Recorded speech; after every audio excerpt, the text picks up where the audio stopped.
As notícias apontam para ondas de calor, chuvas extremas, ventanias super fortes. Estamos numa era de emergência climática.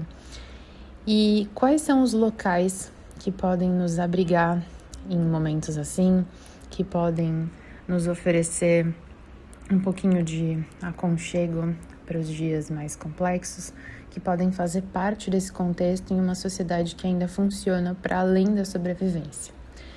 Eu estava vendo um dia desses uma partilha em mídia social que estava mostrando um espaço que era uma biblioteca, talvez também um centro cultural, com cadeiras de praia, um local fechado, coberto e provavelmente climatizado, que é onde muitas pessoas estavam se abrigando do calor na Europa, que está fazendo em alguns lugares até perto de 40 graus, em espaços onde isso é bem incomum.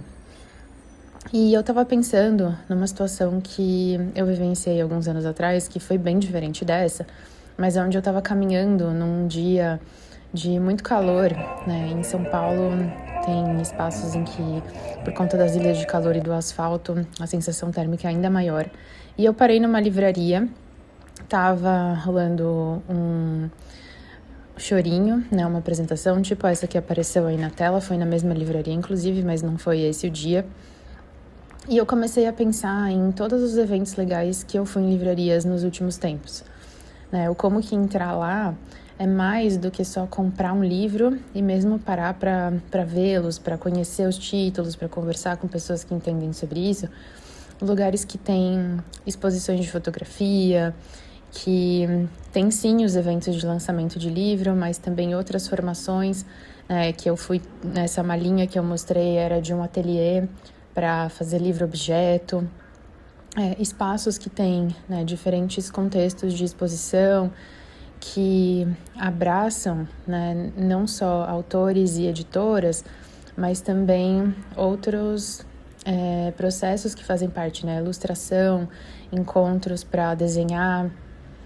espaços de outras partilhas que a gente pode contar com um local que, se a gente olhar para esse mapa, por exemplo, que é uma iniciativa de algumas das livrarias de São Paulo, o como que a arquitetura delas é diferente, o como que cada uma tem a sua ambientação, como que existem curadorias diferentes que estão apoiando esse desenvolvimento de cultura e de arte e valorizando espaços, como esse teatro, por exemplo, em Santos, para que as pessoas possam frequentar mais esses espaços e para que um contraponto a esse excesso de urbanização e verticalização das cidades, a gente tenha esses outros espaços e possa caminhar, seja do trabalho, num dia de folga, numa visita para a família, e encontrar espaços agradáveis que a gente possa ir fora dos grandes centros comerciais, E as bibliotecas são outro espaço-ponte muito interessante, Porque além delas abrigarem os livros e serem um espaço, de acervo, de pesquisa tão importante, essas fotos são eu deixando o meu livro em algumas bibliotecas. Elas são espaços que têm acolhido outras atividades, Eu tenho acompanhado dinâmicas de jogos de tabuleiro, existem alguns corais que ensaiam e apresentam, tem atividades para criança e também para público 60+, em várias esferas, inclusive de atividade física. Tem muita coisa que acontece nas bibliotecas, vale conferir a programação. E vale lembrar também que as bibliotecas nem sempre são só aquelas designadas de cada área, são também espaços que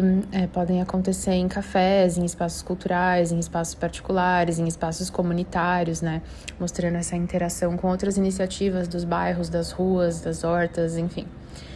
E nisso entram também esses outros espaços culturais, como os museus. Muitos deles têm exposições que não tem custo, para entrar, que a gente pode acompanhar de diversas formas, tanto com visita guiada, passar o dia lá, tem várias propostas diferentes de interação e tem espaços que promovem outras atividades, além da visita ao museu E às vezes esses locais, né, esses centros culturais, esses espaços de biblioteca, são locais que a gente pode ir para estudar, que a gente pode marcar uma reunião. E esses dias eu estava vendo uma pessoa que é responsável, uma das responsáveis pela iniciativa chamada Regenera Museus, mostrando como que alguns museus lá nessa Europa quente, né, com calor extremo, até já tarde da noite,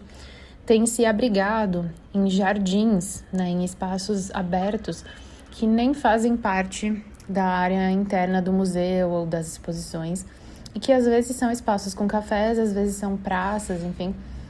E ela estava mostrando um local que tinha pensado nesse espaço, né? Por isso que eu estou mostrando o design de culturas regenerativas, o livro, porque é um espaço que cria um microclima, que ele cria sombra, que ele fortalece, né, a dinâmica dos polinizadores, porque a gente pode pensar nisso, inclusive em espaços que sejam, né, abertos para visitação, que sejam até comerciais. O paisagismo é bonito, mas quando a gente tem ambientes que de fato têm árvores, que têm hortas, que foram pensados para outras dinâmicas, a gente vai ter um microclima mais favorável e a gente vai fortalecer o solo daquele local, né? Vai abrir espaço para os polinizadores, vai repensar essa dinâmica de interação e ela pode ser pensada nos mais diferentes espaços. Pode ser num estacionamento, pode ser no jardim de uma casa, pode ser um espaço comercial. Então, vale lembrar, né, que esse conteúdo, que essas formações, eles estão disponíveis para todo mundo, se a gente começar a pensar mais como natureza e lembrar dessas interações. E o fortalecimento desses espaços é importante, né? A gente valorizar, visitar, convidar as pessoas, seguir em mídias sociais, porque é claro que é importante que a gente cultive os nossos espaços, tenha também os nossos objetos, valorize os artistas, mas frequentar esses locais e lembrar da importância de poder se locomover pelos espaços, de poder vivenciar a cidade, né? O online é muito conveniente, mas não em todos os aspectos, né? Tudo vem de longe, tudo é muito embalado, e aí quando a gente tá num dia desses que precisa se abrigar da chuva, para onde que a gente vai? Né? Todo mundo vai viver só dentro do apartamento o tempo todo? A gente só vai se comunicar por mídia social? Esses também são espaços de encontro, inclusive de encontros inesperados, né, de sincronias curiosas. Então, se você já vivenciou alguma dessas coisas, tem um espaço desses favorito, aproveita para deixar nos comentários. E se na sua cidade tem pouco desses espaços, né, como será que a gente poderia repensar isso? Eu agradeço pela sua companhia até aqui, te convido a conhecer mais das playlists, acompanhar seguindo o canal se ainda não segue e deixar o joinha se esse conteúdo faz sentido por aí. Valeu, até mais!